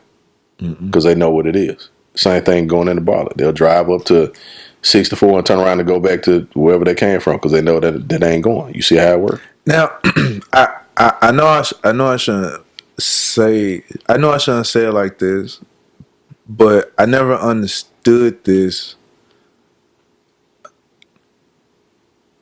Why would you rob somebody who's just as broke as you? I never understood that. Like if you're gonna rob somebody, rob outside of your pay grade. You gonna rob somebody who probably got less money on them than you have. You robbing somebody in the projects. Yes, from your last robbery. Did you? And you stay in the projects. It's crazy, man. It's crazy, man. It really is. It's ridiculous. And like common. Well, I ain't gonna say common sense, but Usually, if you're gonna rob somebody, you're gonna rob somebody who already got way more than you, who don't even live in your vicinity. Yeah. But nah, that's not They're not gonna drive. They ain't gonna drive out to Colleyville and rob nobody. They just rob the person that Who just as broke as you just as are, broke or worse. right? And probably working 2-3 jobs just to try to get it together, and Right. you would go rob and take $150 from them, and that ended everything because that's all they had. You know what I'm saying? But you ain't gonna go and rob the person. And not saying you're supposed to rob anybody, but that's what Them what people it is. over there, they got insurance. Exactly. And you won't mess with them because you know better. Because you know what's gonna happen. You know what's gonna happen. I just never understood. I never understood robbing the poor, robbing the poor. Yeah. I can't. I've never understood that. Yeah. It zeros. It cancels itself out. It cancels itself out. That's why I say when people we talk about police brutality and then it's like, okay, so the police whooped up on somebody and they wound up in the hospital or whatever, right? But then it's like, oh well, y'all be whooping on each other all the time, black on black.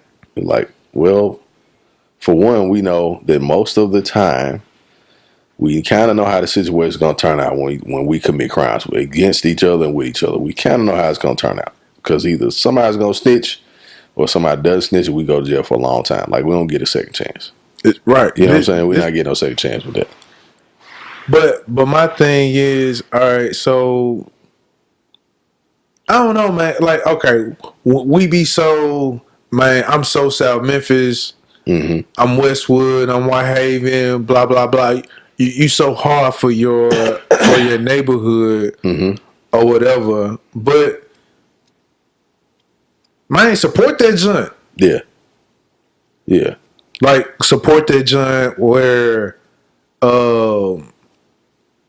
if somebody's down and out, shit. I'm talking about like where neighborhoods support each other. Right.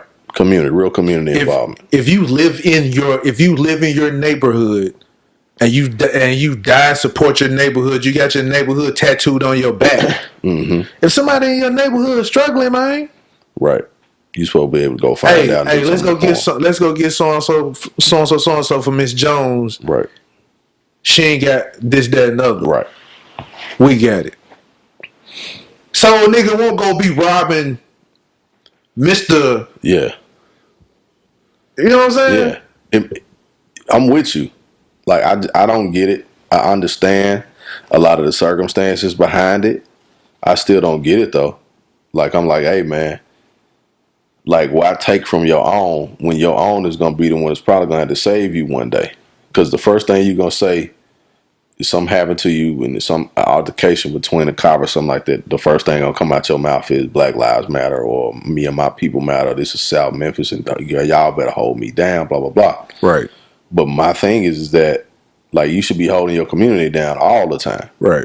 Not just when you need the support of your community. Right. You know what I'm saying? So, it's always interesting when I see that, man. People talk about, I grew up over here, I grew up over here, I grew up over there. These are my old stomping grounds, these are my blah, blah. But they hurry up and left it. They never go back to it unless they ride through with somebody. Mm-hmm. And you know what I'm saying? So it's like, do you really appreciate where you came from? Mm-hmm. Or are you just talking to make yourself sound street? Right. Because that's what I hear a lot of people doing now. They just be talking to make themselves sound hood. I'm like, come on, dog. Like, receipts can be pulled. You know what I'm saying? So, but anyway, yeah. Black people, we got to start treating each other better, man. We really do. It ain't me passing judgment, but I think we do. I mean, just support, like, if you so Whitehaven, support your Whitehaven, man. Yeah. If you still stay in your hood and you are supporting your hood, hey, your neighbor, if they struggling or if you know your neighbor or whatever, don't be talking about Mrs. Jones. Right. Hey, go knock on Miss. Hey, you need anything, Mrs. Mm-hmm. Jones? Mm-hmm. I know they do it. Yep. Well, some people do it in the projects because they're so close knit. They live right above each other, stuff like that. Right. But I'm talking about people a lot of times who live in neighborhoods who have homes. They looking out the window shitting on each other. Mm-hmm. Like, look at her. Look at Mrs. Jones over there.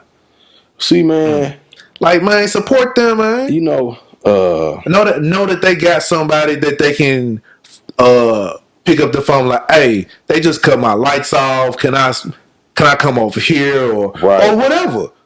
You know, Because you might need that person. You know, it was a time where we used to do that. When I say we, like, people used to do that and say, man, this is for this particular person, right? And you'd have like a rent party, or y'all would get together and wash cars or whatever to help this person out. And then you wouldn't do it.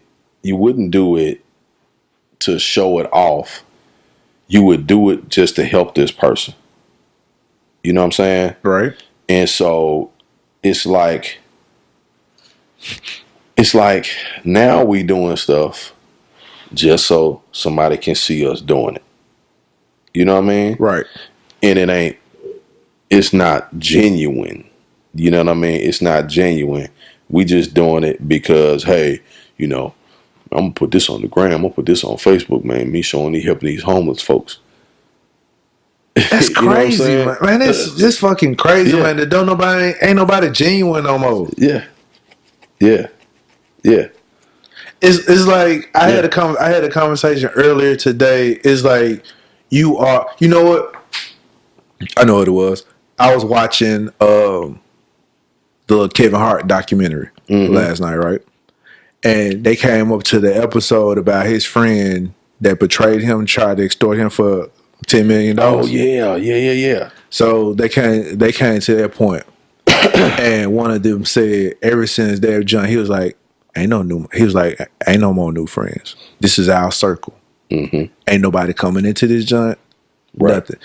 It has come to this age where you don't even know the reason why people want to be in your circle anymore. You got to question it. Yep. Hey, nigga, why you even want to be around me? Yep. Hey man, I like even doing this podcast, you might have people who are genuine who want to do a podcast with you, right, who really want to fuck with you and shit. Right. But then there's also that nigga who just want to say he be on it to support it, you know, promote his own stuff, or but shitting on you. Exactly. Yep. Sure enough. Or trying to fuck it up. Yep. Or you know what I'm saying? So it's like, yep. Now you walking around, you trying to figure out, why is this nigga around? Why? It's a whole, because people have their ulterior motives now. They got agendas and all this other type of stuff. Yep. It's crazy, man. Yep. And you know, the sad thing about it is that I never thought, and I'm not gonna stay too long on it, you know, because I don't want to give no, you know, I don't like giving air to no type of person or type like that. I'm like, you know, I'm always rolling with who I roll with. So, but the interesting thing is that that's what people are doing nowadays, is finding, you know, a train they can hop on that does something for them so that they can get their own thing popping, and then they hop off and they like, oh, you wouldn't, you know, you ain't whatever. Like, I don't need you. You know what I'm saying? And so, but one thing I do know is that I believe in universal law. I believe that whatever you reap, you shall sow. Whatever you do, it will come back to you. Whatever seed you put in the ground is going to come out the way that you put it there. And 9 times out of 10, the seeds that you put in multiply, right? And so whatever, that's why I'm trying to be more forgiving. Stuff and whatever kind of stuff like that you try to throw in there to get something off somebody, remember, that's going to come back. And sometimes, depending on the season, it comes back a lot sooner than it normally would. And it comes back much more abundant, right? Because if I put an apple seed in the ground, I'm not going to get one apple. Right. I'm going to get a tree full of them junks. Right. Full of them junks. Right. So that's why we had to be careful how we sow and where we sow. You know what I mean? And our mentality when it comes to folks, man, like when it comes to people. You know? Again, it's like, you don't know people what they want to be around you for. Right. Man, just listening to that whole because it's not a movie. It's like several. I want to say you got like 9 episodes, and just watching that whole little section. I was like, dude, I understand exactly where This is a nigga that he was friends with for 15 years, my nigga. It was an incident where pretty much, you know what?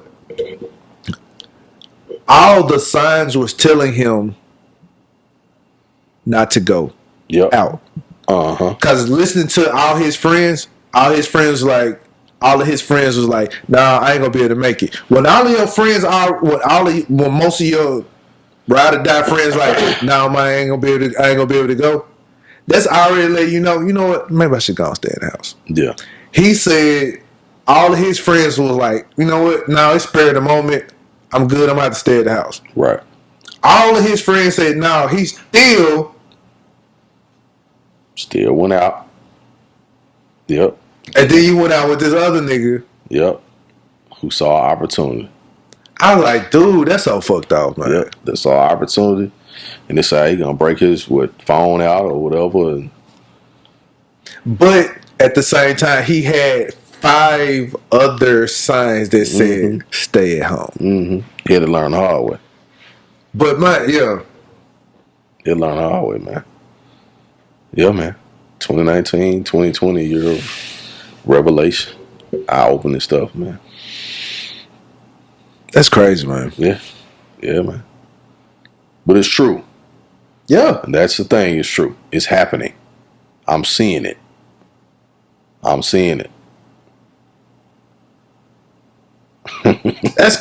crazy, man. I'm seeing it, man. But it's like,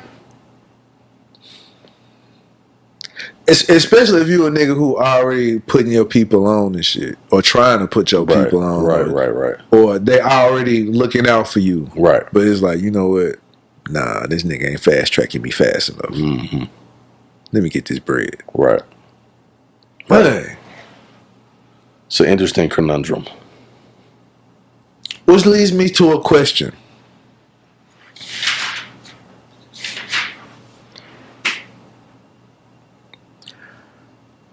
Are men more emotional than women? Are men more emotional than women? Are men more emotional than women now? No. Men aren't. Men aren't more emotional than women now. No. Well, you know what? I won't say more emotional.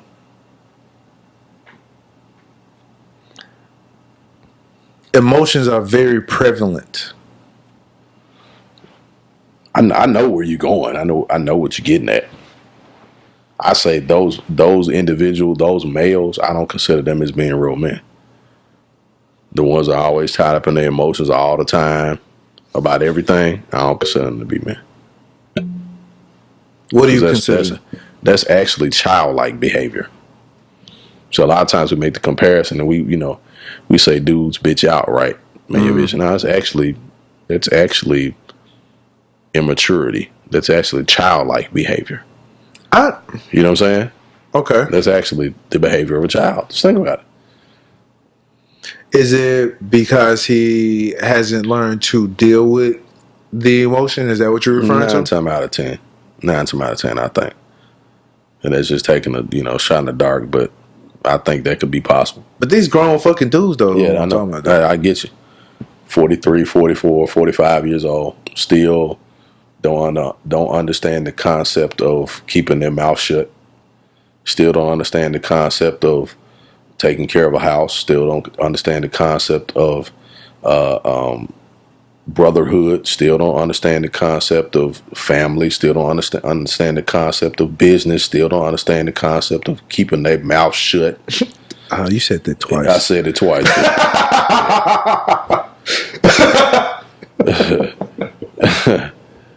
There's a reason. You know, still don't understand the concept of being supportive without expecting something in return. Definitely. You know what I mean? Yeah. Like, that's not, man. Like, men ain't never been like that. When I say men have never been like that, men have never been like that. You got males who are like that, who don't fall into the man category. Now, not saying that we can't have emotions. Of course, because we're human. What I'm speaking of, because I think that there's a place where I think it's believed that we ain't got no emotions at all because how folks shit on us as if we don't have any emotions and don't expect for us to react. Well, Like, my nigga, you just hurt my feelings, but you know what I'm saying? Like, if it's a woman saying something hurtful, like, look, you just hurt my feelings, man. I can't say it for whatever reason. Yeah. Because I'm a bitch if I say it. Yeah. Yeah, 100%.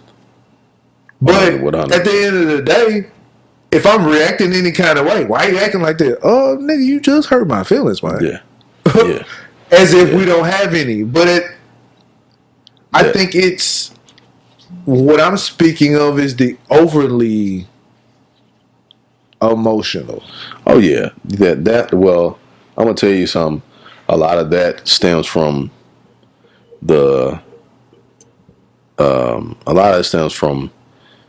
of not having mentors, not having male figures, not just fathers, not just dads, because that thing happens. That's been happening for years, but not having mentors, other men as mentors, to step in and say, hey, this is not how you respond to a certain situation. This is how you respond to this, so forth and so on.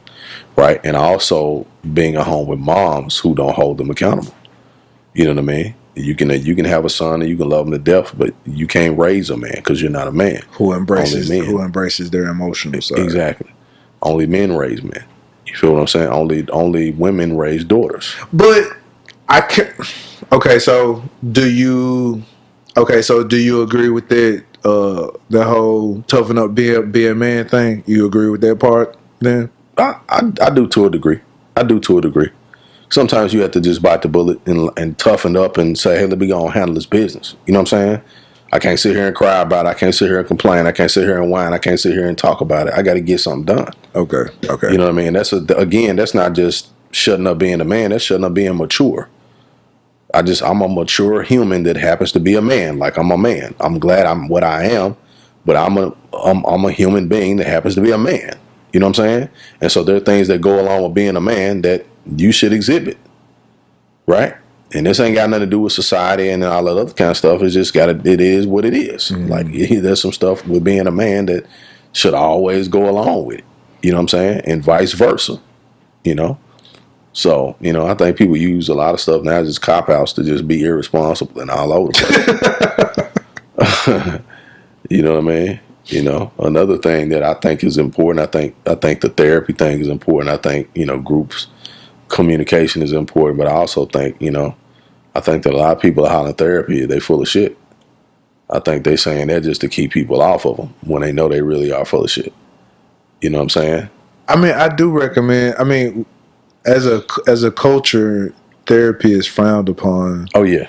But I know my old therapist, she would be like, oh, there he is, he's speaking it. I do think that having someone to talk to that is unbiased about your situation, correct, is correct. Whether that is professional or somebody who does not know your situation, does not know the people involved in your situation, mm-hmm. is great to just get off your chest and speak to. Yeah, exactly. And just because they don't know you, don't mean they can't give you valuable information. Right. Because one is their perspective into something that you never even looked at it that way. Because they got a different, and they don't even know you they don't know you to benefit from this correct advice that they're saying, mm-hmm. their point of view. So I think it's very beneficial.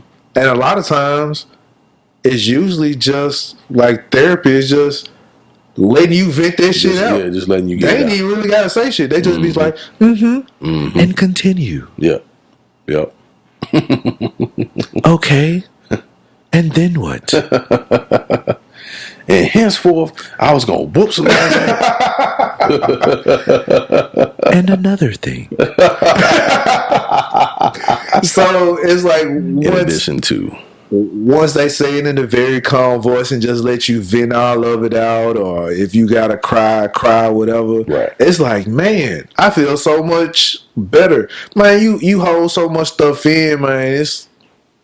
You gonna explode. Man, I'll say And we don't realize it, and we shit on something that, like, this aspect of therapy we shit on, we don't really even know anything about. And it's like, I understand why you used to have that crazy black person that was always talking to himself. That nigga needed therapy, so he was just saying shit out loud. He needed to get it off. Now that you say that, growing up, I probably remember several people who were, the condition that they were in was not the condition that they started with. That condition that they were in, it was a result of a lack of something. It could have been a lack of understanding. It could have been a lack of rest. And they decided to go get this quick little fix to get themselves together. And it wound up taking them down another dark road. You know what I'm saying? And so, Therapy. that, I think, and this is, I'll leave this. I think for me, the therapy sessions that I've had, and the therapists that I've spoken to, man, were great. It gave me an opportunity to really self-reflect, right? Because I get to talking about my situations and myself, and then I started hearing what I was saying, right? And then listening to what they had to share and those different things. I think it puts a person in a different perspective when you see a guy investing in himself. You know what I'm saying? Right.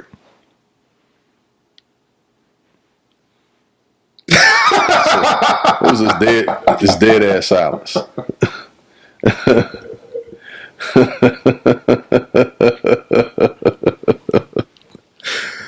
That was the spookiest silence ever. That was real shit. I was like, man, this man gonna turn into a mannequin over there. I was like, oh shit. Oh, yeah. It's the glasses, man. I keep thinking. Who? Yours. The Run DMC 900s. Hey, man. I've always liked these style glasses. Ever since I've seen the shop teacher specials. Ever since I've seen like Robert De Niro and all them niggas in Goodfellas, I've liked these type of glasses. For real. Joe Pesci, Robert De Niro, all them little old gangster movies. I've always liked these little wireframe, big. The ones that look like big aviator glasses. If you take them off, your nose is gonna come off too. No, nigga. No, you talking about Humpty Hump. No, nigga, you do realize your nose is bigger than mine, right? You talking about like my nose is gonna come off? I wasn't talking about your nose, man. Okay, I was talking about the glasses. The glasses be looking fake sometimes, and they look like when you take them off, your nose gonna come off with them. Nah, nigga.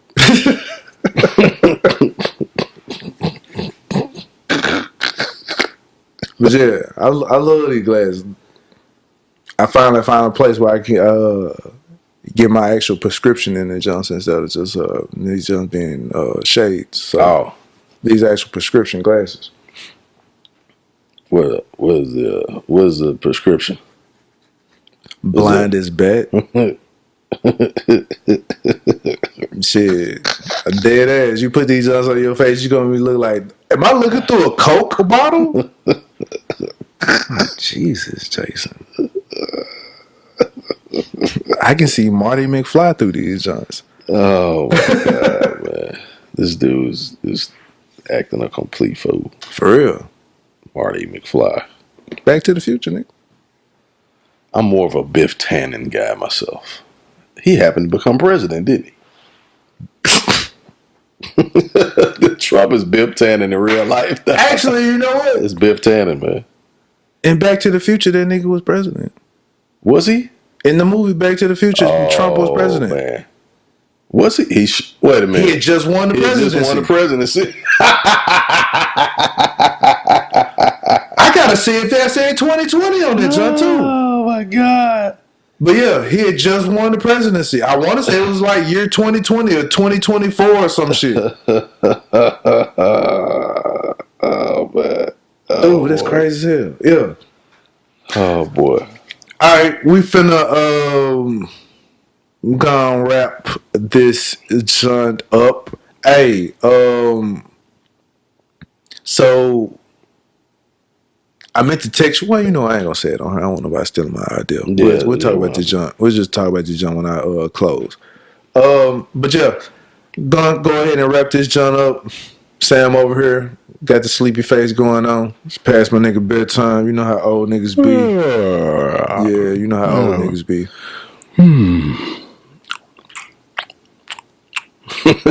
Sound like them bears on the Coke commercials. 75K nigga, that don't sound too good. This man. Hey man, Ray J doing dope shit, man. My nigga got his own commercials for his earbuds, dog. Yeah. He alright. And this commercial is not on BET. Nah, his commercial is on. This is on ESPN. Yeah. That's dope as hell. Yeah. Doing the what's this? The Sugar Bowl? This is the. What is this? I don't know. It's doing a bowl game. Yeah, doing a bowl game. Yeah. That's dope. Yeah. You got your commercial playing during a bowl game. Mm-hmm. But that's enough. I'm gonna go ahead and wrap this up. We've talked to. I think this is a pretty good subject. Yeah. I think for the new year, I'm gonna start off with I got an idea for a very good topic. I'm gonna see Orange Bowl. That I want to run with. So yeah. But yeah, I'm gonna go ahead and wrap this joint up. I am your host, Jason J. Will Does It. I got my guy, Ivan, and henceforth, Shaw. Let's just go back to Ivan the Great. I'll take that. Ivan the Great, aka Shaw. AKA Shaw. Yeah. And we out this joint. We out this joint. Are we out this joint? Yeah, we out. Alright, we out this joint. We out. Peace. No funny shit this time. No, I couldn't come up with nothing.